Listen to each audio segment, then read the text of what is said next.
বিজেপিয়ে ইলেকশ্যন জিকিবৰ কাৰণে সামগ্ৰীত কি কাম কৰিলে সেইটো যেতিয়া এক্সপ'জ হৈ গ'ল, দীঘলীয়া দিনৰ RSS বিজেপিৰ আদৰ্শক বিজেপিত ধৰিৰে মোহাৰিলে। এতিয়া বিজেপি কেন্দ্ৰীয় নেতাৰ পৰা মুখ্যমন্ত্ৰীয়ে ধমকি খাইছে। বৰ্তমান অসমৰ মুখ্যমন্ত্ৰীয়ে ক্ষমতাৰ বলত বলিয়ান হৈ পেলাই যিটো অতপালি কৰি আছে, এতিয়া হয়তো 500 দিনতকৈ কেইটামান দিন বেছি আছে, আমি কাউণ্ট ডাউনৰ ঘড়ী ৰাজীৱ ভৱনত বনাই আছো।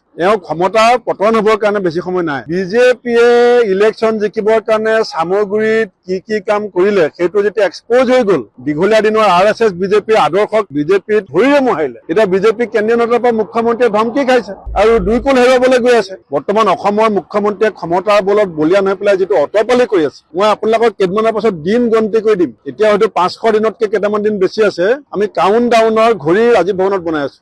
ক্ষমতাৰ পতন হ'বৰ কাৰণে বেছি সময় নাই। মই দলৰ সভাপতি হোৱাৰ যিটো সুযোগ পাইছো, সেইটো কেৱল ৰাহুল গান্ধী ডাঙৰীয়াৰ ইচ্ছাত হৈছিল। আপোনালোকে জানে, নিজৰ জোৰত সভাপতি হৈছে বুলি ক'ব পৰা মানুহ নহয়। আৰু আজিলৈকে ৰাজনৈতিকভাৱে অসমৰ ক্ষেত্ৰত যিখিনি কথা ৰাহুল গান্ধী ডাঙৰীয়াৰ আগত প্ৰস্তাৱ হিচাপে দিছো, তেখেতে সদায় সমৰ্থনো কৰি আহিছে, সহায়ো কৰি আহিছে। আৰু এলায়েন্সৰ ক্ষেত্ৰত তেখেতে প্ৰথমতে কৈছিলে, তেখেতে সুধি লৈছিল। উপ নিৰ্বাচনত বিশেষ কাৰণত অকণমান সাময়িকভাৱে যদিও অসুবিধা হৈছিলে, আজি তেখেতক পুনৰ জনাইছো। তেখেতে পুনৰ মোক কৈছে যে যিটো ভাল হয়, যিটো কৰিলে বিজেপিক প্ৰতিহত কৰিবলৈ সুবিধা হ'ব, সেইটো তুমি কৰা।